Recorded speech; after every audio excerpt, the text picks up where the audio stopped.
Greetings,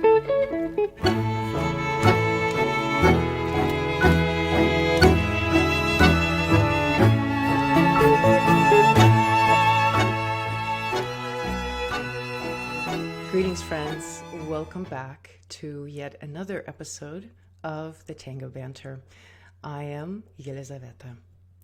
Before we launch into our topic today, I wanted to remind you of a couple of opportunities for us to meet in person if this works out for you. The first one is this weekend, January 21st and 22nd. I will be in Santa Barbara teaching a workshop called Women Leading Tango. This is my signature workshop for women who want to quickly learn all the basics of leading. And the goal is to give you the most important, the most significant tools so that you can start dancing socially as a leader as quickly as possible. So if you're in the area and you would like to join, the link is in the show notes, so check it out. And you can also reach out to me if you have questions.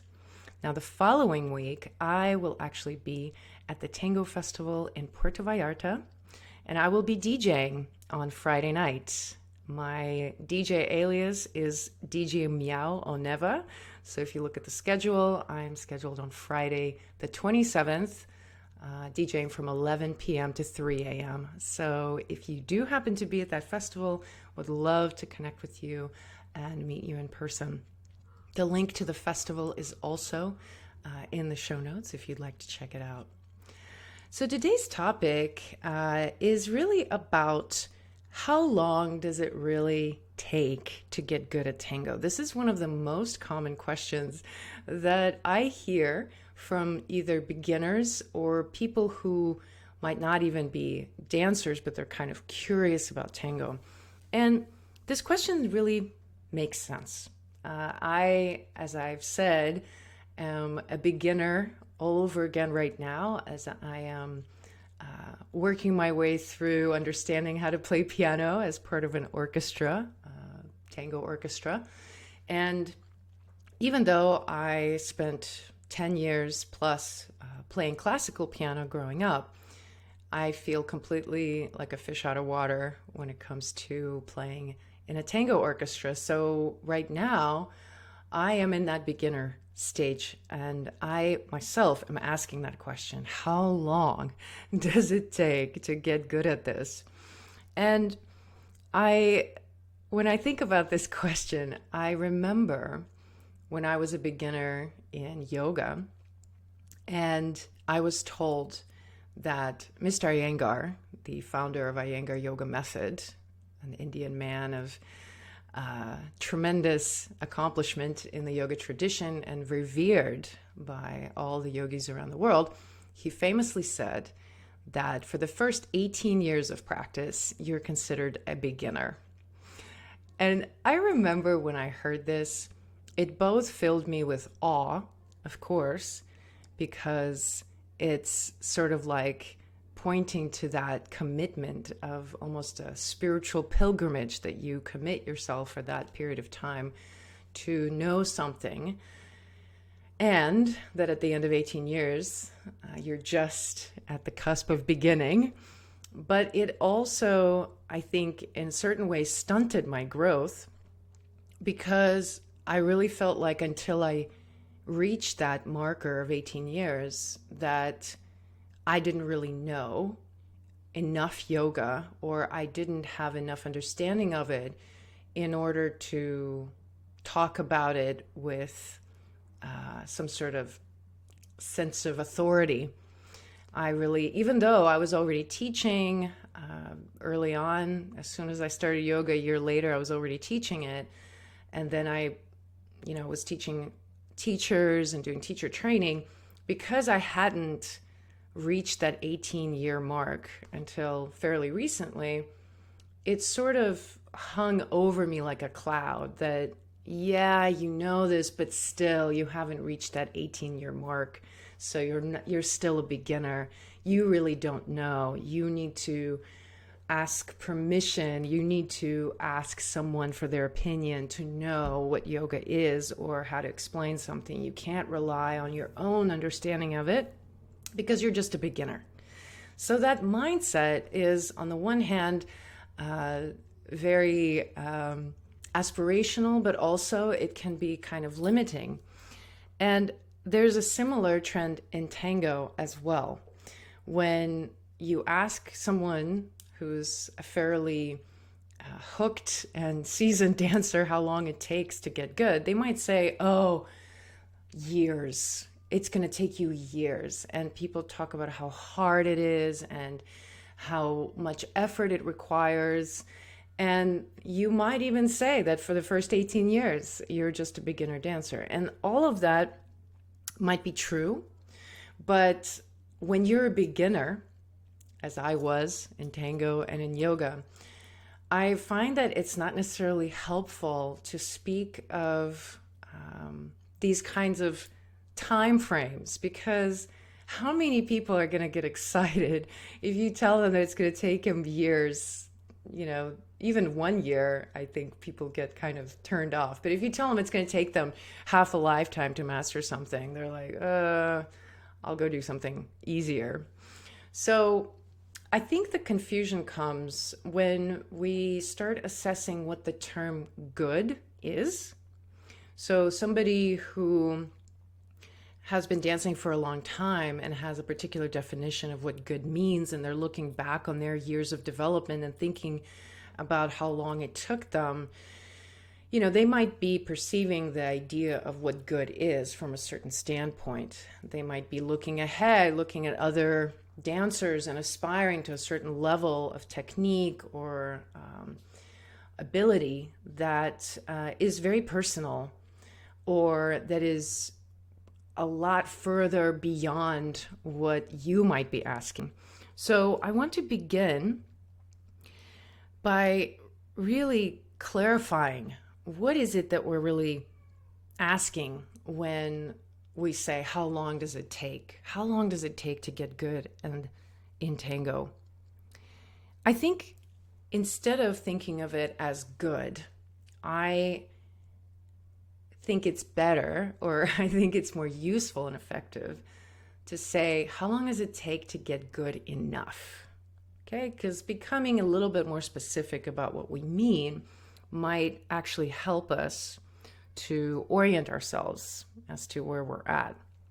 So, how long does it take to get good enough? So, what does it mean to be good enough? When you're a beginner tango dancer and you're just starting out, good enough means that you feel confident going to a milonga and you're getting the dances that you want.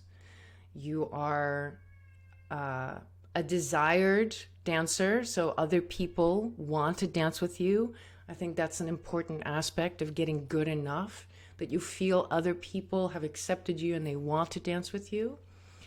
So a lot of this has to do with just you getting up to speed. Good enough means that you're hooked, you're on your way, and the rest of it will take care of itself, right? So when we're talking about starting tango as a beginner, we want to know, how long is it going to be until you're having fun, until it's actually something pleasant and easy, and maybe not simple, maybe it's still very complex, but you're enjoying yourself and you don't necessarily need any extra help in sticking with it. You're not in danger of quitting. So how long does it take to get to that place? Now, historically, over the years, I've been dancing since 2009, I've observed a huge range in this department. And I think it's a little bit different for leaders versus followers. I think you'll agree with me on that, because the learning curves are slightly different. And I will go into that aspect of tango in a bit more detail in next episodes, talking about what it means to learn as a leader versus a follower. But today, I just want to point out that it varies radically from person to person how long it takes them to get hooked, to get to that place where you're both having fun and you're on your way to sticking out those 18 years or however long that is required for you to get to that level that you aspire. So I've had people along the way who start tango, and within 6 months, they are the most popular dancer at the Malanga. This was one of my students actually from years ago. I remember they had a lesson with me, and this was a leader. He had a lesson with me once, and then I left for Buenos Aires for 6.5 months. And when I came back, I couldn't believe it. I mean, he was better than most leaders on the dance floor at that point. And he was a raw beginner when I had a lesson with him. So within 6 months, this guy was incredible. I couldn't believe it, how much he progressed. And he really felt at ease on the dance floor, and everybody wanted to dance with him. And, so he got there very quickly. And then there's other dancers who come into tango and they spend years and years and years studying and working on it. And it takes them a long time to get there. And they might take extra time to process ideas. And so it's going to vary quite a bit. And I think what's important for you, if you're a beginner, or if you talk to beginners, is to acknowledge that phenomenon and make sure that you stay away from comparison, right? It's really easy to start comparing yourself to other people, to their progress, and judge your progress according to theirs. And then it might discourage you, right? It might inspire you to work harder, to look at someone else and be like, oh, they're getting better faster than me. I should pick up the pace. But a lot of times it gets really frustrating, especially if you see somebody integrate concepts very easily and succeed on the dance floor really quickly. And here you are kind of chugging along and you're thinking, what's wrong with me? So just knowing that there's a huge variety dependent on the level of experience, past experience with movement, dance, and just in general, sort of how you are as a person affects your learning journey in tango quite a bit. So comparison is not a good idea. And at the same time, you want to really assess where you are in relation to where you want to be.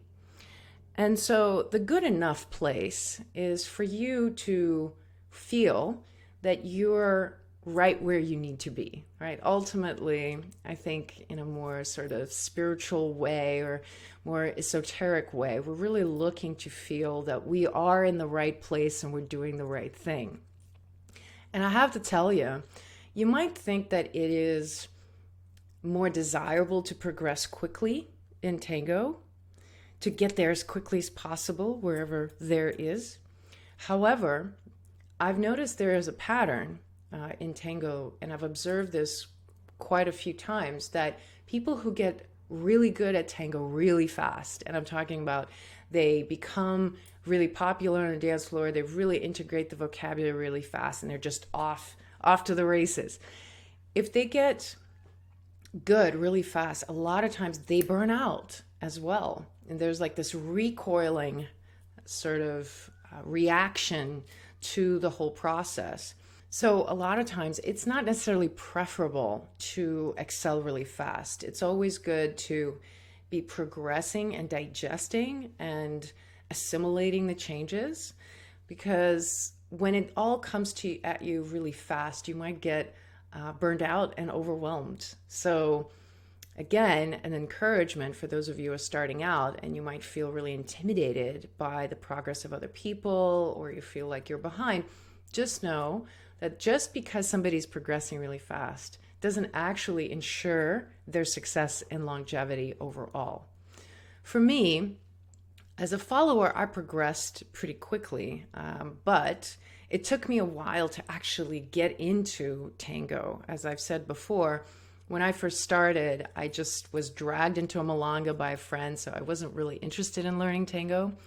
And it took some time for me to go to the milongas and sort of watch or interact. And maybe I would go to like a class here and there, but it really wasn't something that I was interested in until one day I suddenly decided that I was going to take some classes. And the first class I went to, I was mortified and I swore I'd never do it again. But then I did it again and I again was mortified. But then, I just kind of kept going because at that point I had some other people that I knew who were going. So I had the social connection there. So it took me some months to get to a place where I knew that I could go to Malanga and I could have a good time. And that place where I knew that I was going to continue. I knew that I wanted to keep going and I wanted to keep learning. And, the bug got me, the tango bug. So for you, it might be a similar situation where at first it feels like you really are sort of chugging along and you're not really making much progress. And then all of a sudden it will sort of come to fruition, or it might be a very gradual progression like it is for some people. Now, why are we really asking that question in the beginning anyway, right? Because is it that when we first start, we automatically want to be professional dancers? I really doubt that's our goal. And I think even the idea of good enough, why does that matter when we first start? And this is where I reflect on my own experience right now as a novice tango piano player. And that is, whatever stage you come in at first, it's labor. It feels like work. It doesn't feel like fun. It feels confusing and frustrating. And you just want to know, how long is this going to take until it doesn't feel that way? That's what I want to know. Honestly, I keep asking that. I have actually asked that of other people, of other pianists, like, how long does it take and what do I need to do to get to the place where this is more fun as quickly as possible? And I really, I haven't gotten a straight answer, because as in tango, most people would be like, oh, just either they go metaphysical in one direction where it's like, oh, what is time? It doesn't matter. It's forever now. Or they'll go into this opposite direction. It's like, oh, it always feels like this. And you just kind of get used to it.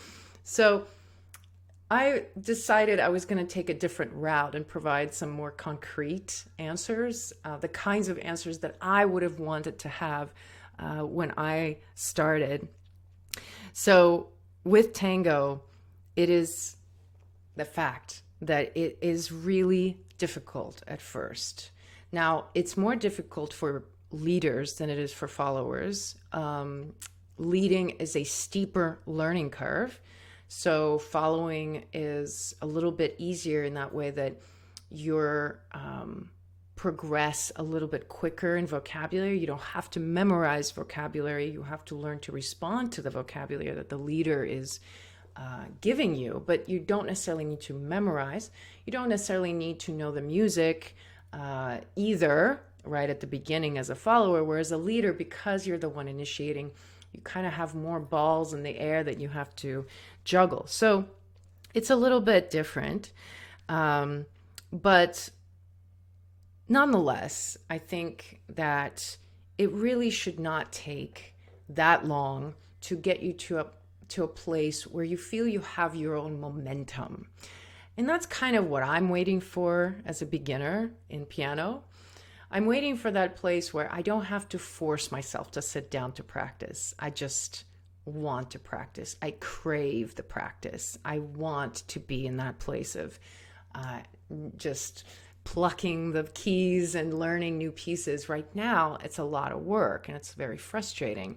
So as a tango dancer, you might be asking yourself, how long is it going to take for me to feel at ease in this process?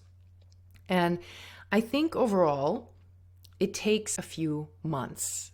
It doesn't take as long as people might say. Now, of course, I'm very much qualifying this and saying that I'm not saying that in 3 months you're going to master tango and know everything about it. That's a lifelong journey. but how long is it going to take you to get to a place where you don't have to necessarily force yourself to do this really arduous, difficult, strenuous task called learning tango? How long is it going to take until it feels sort of second nature and you're up to the task? I would say a few months. And I'm going to give you some suggestions what to do and what to focus on to achieve that in a few months' time, because again, we have to consider the fact that everybody's coming at this from different directions, from different places in their lives, and with different levels of ability. So even though we have all these variables, there's a few things that are common tools that will get you there. And as long as you get these few things in place, you're going to have that support and that safety net that will ensure that you are going to get to where you need to get to as quickly as possible. So, number one thing that you want to do is commit to consistency. And I think you'll agree with me that this is probably the hardest step to take. Commit to consistency. For me, in my piano endeavors, I have committed to sitting down to play every day, even if it's just for 5 minutes. And I do not meet that goal most of the time, but at least I know that goal is there, and it ensures that I at least do it a little bit throughout the week, even if it's not every day. For tango dancers, I don't think you need to do it every day, but the minimum, I would say, is that once a week you go to class. Non-negotiable, once a week. It's absolutely required that it is at least once a week. And why do I say that? Because I've observed this in myself and in my students, that if you only go to class once in a while, once every 2 weeks, once a month, you're just not going to remember things. They don't stick very well, right? When we learn tango, we really retain a small percentage of what's given to us at one time, and then we tap out. So every time you go to a group class, or even if you take a private, just assume that you're going to retain about 20% of what's given to you. And it's nothing wrong with that. This is just how the learning goes. It's sort of the natural order of things. That's how our brains process. So instead of trying to figure out how to cram more things into your brain at once, figure out a way how to be consistent. So as much as possible, plan the consistency of your exposure to tango once a week, at least for a class. But then, and even more important, so important, something I talked about in my last episode, is that at least once a week you go dancing at a practica or at a milonga. So that makes it twice a week that you are actually exposing yourself to new concepts, learning new mechanics, and then you're actually going and putting them to the test on the dance floor. And of course, you're practicing all the other social skills that go along with being in a social dance environment. So once a week for a class and once a week for a milonga or practica. That's the consistency you want to aim for. If you can do more than that, if you can do class twice a week, that's great. But beyond that, I think it might be diminishing returns because it's a lot to process. And sometimes we really need that, that time in between for things to sink in and not get burnt out. Once again, the burnout is real, and people who go in and then they're taking classes every day and they're going to dances every night and they just sort of go into it with this full blast, a lot of times they burn out. So the more I talk about it, the more I realize I've actually burnt out on a lot of things like that myself in the past. So this is something I'm observing both in other people and in myself. Now, Once you have the consistency, you've committed to it, the next really important aspect, really important element to your journey of getting to that place where you feel good enough, where you have momentum in your dance and your development, is to involve other people. Really important to connect your efforts to other people. So, again, I'm going to use an example here with my piano playing. We have rehearsals every 2 weeks.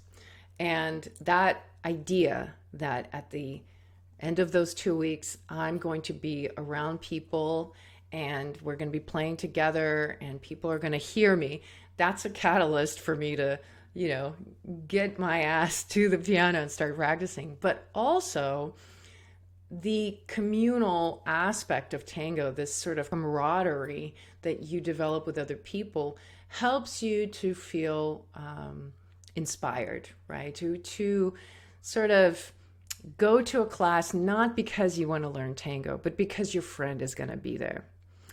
And sometimes there's a competition there. There's like a little bit of a competitive edge that helps people. So especially if you're have that personality type, it might help you to do this with a friend and you're sort of again, don't be comparing yourself too much, but it's good incentive to know, like, oh well, my friend is going to be there, they're going to be learning, and I don't want to be behind, I want to know. And so then that helps you to sort of keep the consistency going.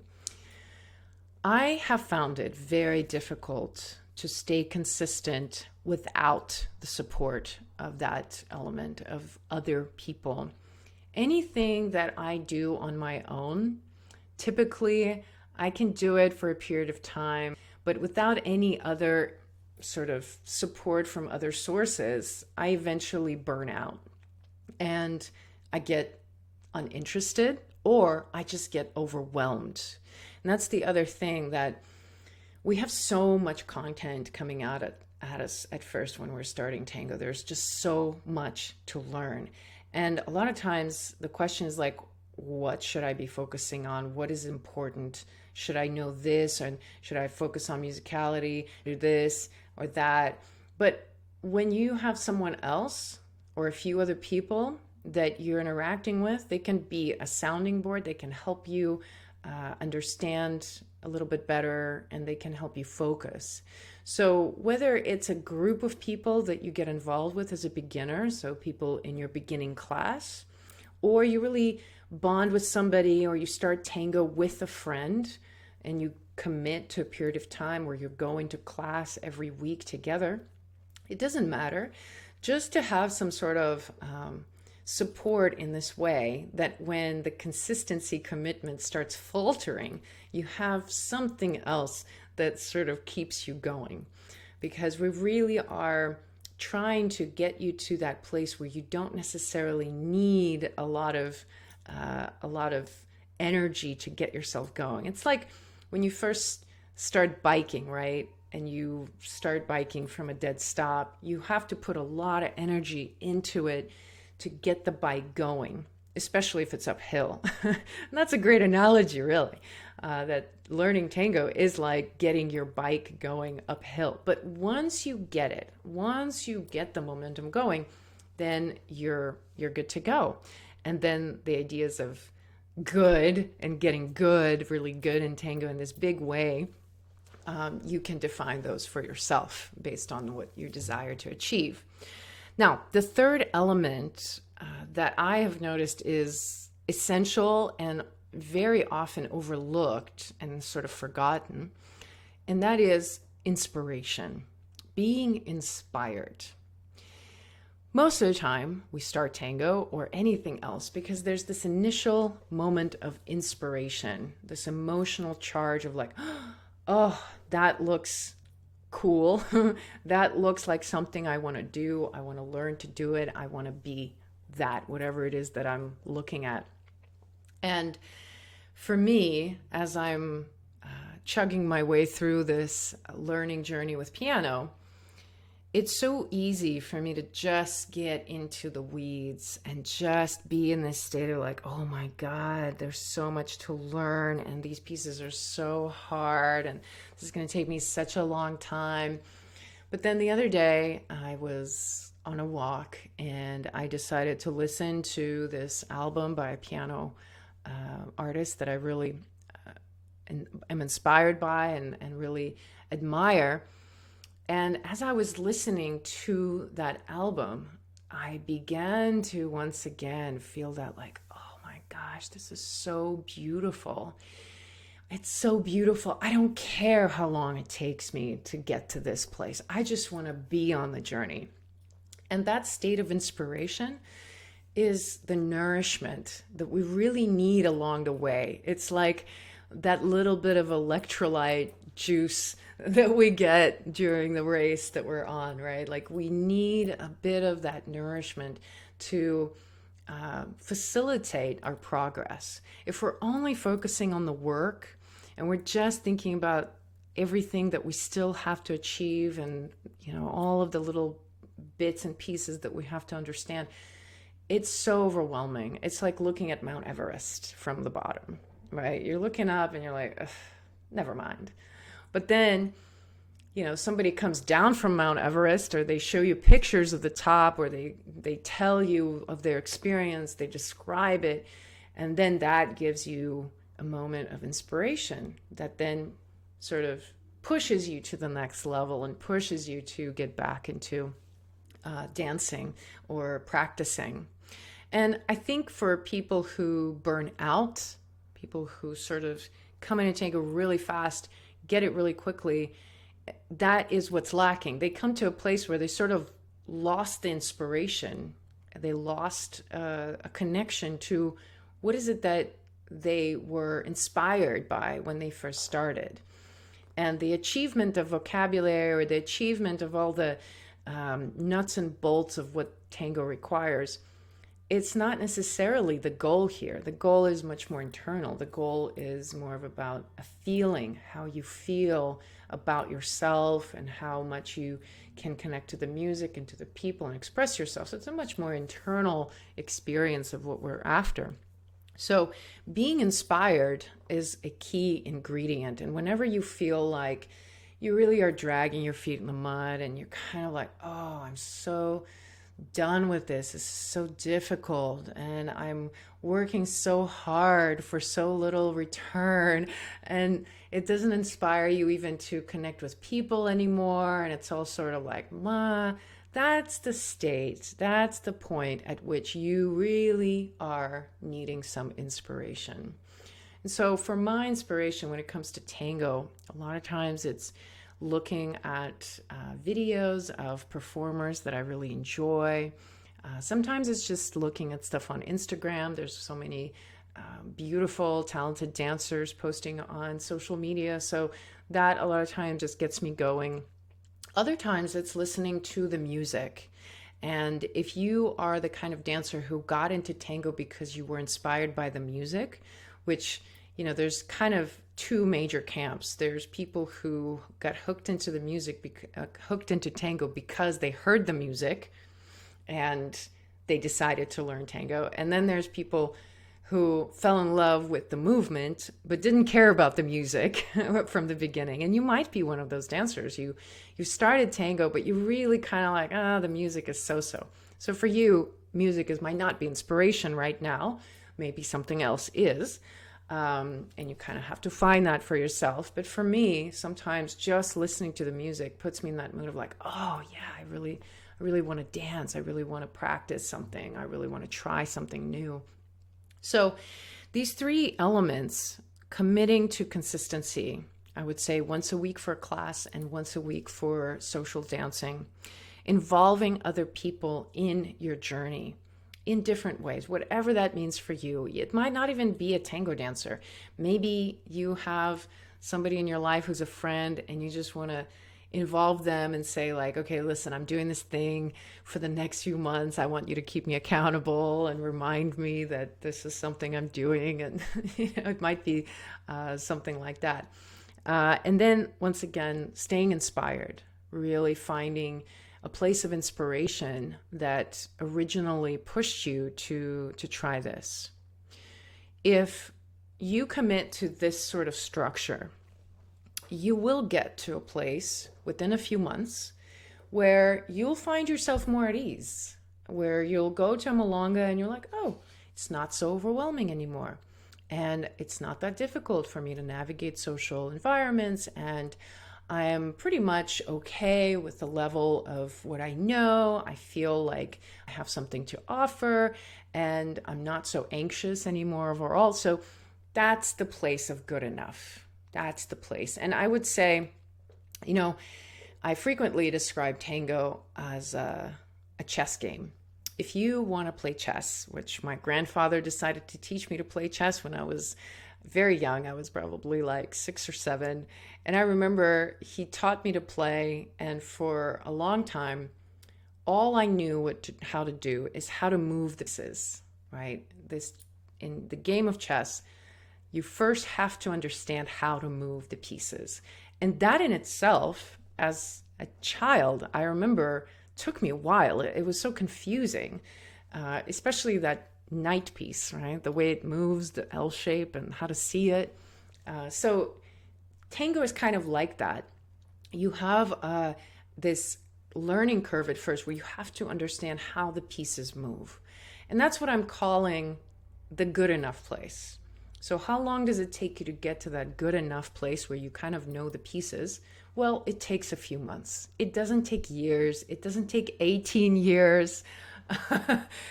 So I hope that encourages you. And within those few months, when you first start, what are the things that you need to worry about? Well, consistency, connecting with other people, and staying inspired. Those are really the ingredients. Once you get to the good enough place, I think it's really important for you to acknowledge when you get there, because one of the most common mindset blocks for dancers is that it always feels like you never get there. It feels like you work and work and work and you never get to where you're going. And some of it is really because we haven't acknowledged in ourselves where we were and how far we've come. We're so eager to judge ourselves and criticize and assess what we're still lacking that we don't take a moment to receive and reflect on where we've come and how much we've accomplished. So for those of you who are beginners and you're at the beginning of your tango journey, or maybe you've been on the journey for a while, but you're still waiting to get to a place where you feel like you've achieved something, I want you to assess that place. What does that place mean? What does it mean for you to get to a place where you're good enough? That is your foundation, where you know the pieces. And I guarantee some of you might actually think about this question and go, oh, I'm actually there. And if you do get that thought, congratulate yourself, treat yourself, get yourself a present, award yourself, pat yourself on the back, because guess what? Tango is a unique dance, and it's not easy for people to enter into it and to confront it in all these ways because there's so many bells and whistles. And there's a very small percentage of the population around the world who can actually dance tango. I think the number that I heard recently is about 900,000, which is a lot, but also not that much considering that there's billions of people in the world. So there's a very small percentage of the whole population who can dance tango, and you are one of those people. So again, already an achievement. And then from there, to really understand that once you get to a place where you sort of are oriented, where you understand the music and you can have a good time at a milonga, that's a milestone. That's a milestone, going from that place of deer in the headlights and you don't know anything to suddenly you're okay. You're going to the milonga, you have friends, you're enjoying yourself, you're getting the dances you want. Now, some people might critique this place and they might say that a lot of dancers just stay there. They stay at that place of good enough and they don't evolve, they don't progress. And there's a lot of grumbling in the community about levels and how dancers don't work on their dance and they don't pursue learning and they don't get better. And then there's this kind of a stagnation among dancers. What I say to that is, honestly, it does not matter. It does not matter whether you decide that good enough is a good enough place for you, or you decide that now you're ready to pursue a performance career and become the best salon dancer there is, or whatever. It's really up to you. There's a place for everyone in tango. There is a place for people who know very little and they're just beginners. There's a place for people who feel good enough and they just are kind of done with the work. They just want to have fun. I definitely reached that place, and it took me a long time. I spent years doing lots of classes, lots of workshops, traveling for tango, and really searching and working, and eventually it was like, oh, I'm done already. I just want to have fun.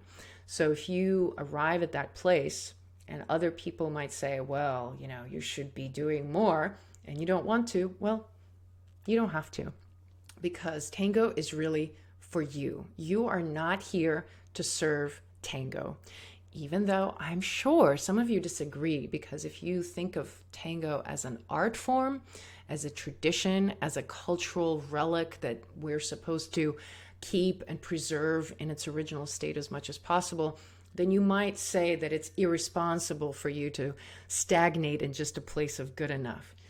But that is coming from that perspective. And that is not the only perspective in tango. Social tango is, the role of social tango is really to facilitate a personal experience of expression, creative expression, and connect with yourself as a dancer and connect with other people. So tango is there as a tool for your own self-expression.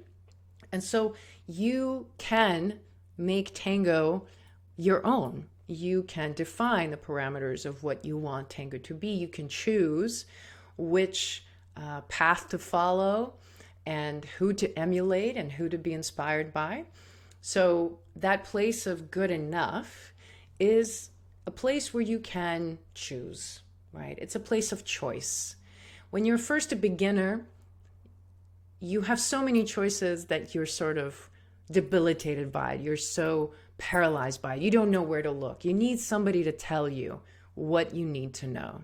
The chess pieces, how they move, right? That's when you're a beginner. But then when you get to a place of that good enough, where you sort of got the basics, then you have the authority to choose your own path. If you want to perform, you can follow that. If you want to just focus on social dance, you can follow that. And other questions might come up for you is that, let's say you're in a good enough place, but you really want to be dancing with some fancy salon dancers who are in the professional realm. Well, then that is the question, like, okay, how do I get that? How do I pursue that? What do I need to know to be able to dance on that level, right? But again, that's more of a choice. That's not a requirement. You do not have to spend the rest of your life chasing some sort of an ideal and some sort of a perfection in your technique. It's really more up to you and what you want to get out of tango. So, how long does it take you to get good at tango? You can get there as quickly as a few months by applying these 3 elemental forces to your learning journey, and try it out and check in with me. I want to know if there's other things that you're coming up against that you're not able to overcome, if you're feeling so frustrated that you're considering quitting, or so frustrated that you feel bad about yourself. I want to know because a lot of times you might be surprised how frequent it is for people to feel that way. And just how, for me right now, the labor of sitting down in front of a piano and sometimes growling and screaming and crying, that's part of the process. And somehow I still have to find a way to continue to do it. Nobody's going to rescue me from it. I just have to keep at it. So you, I hope, have enough support under yourself, under your efforts to continue to grow in tango. And so I want to finish by saying it will take you a few months to get good enough, and then it will take you the rest of your life to become better. Thanks for joining me for this really lively banter. I hope you enjoyed it. Join me for next week's banter, and I hope I get to see some of you in person this weekend or next week in Puerto Vallarta. Have a great one. Ciao.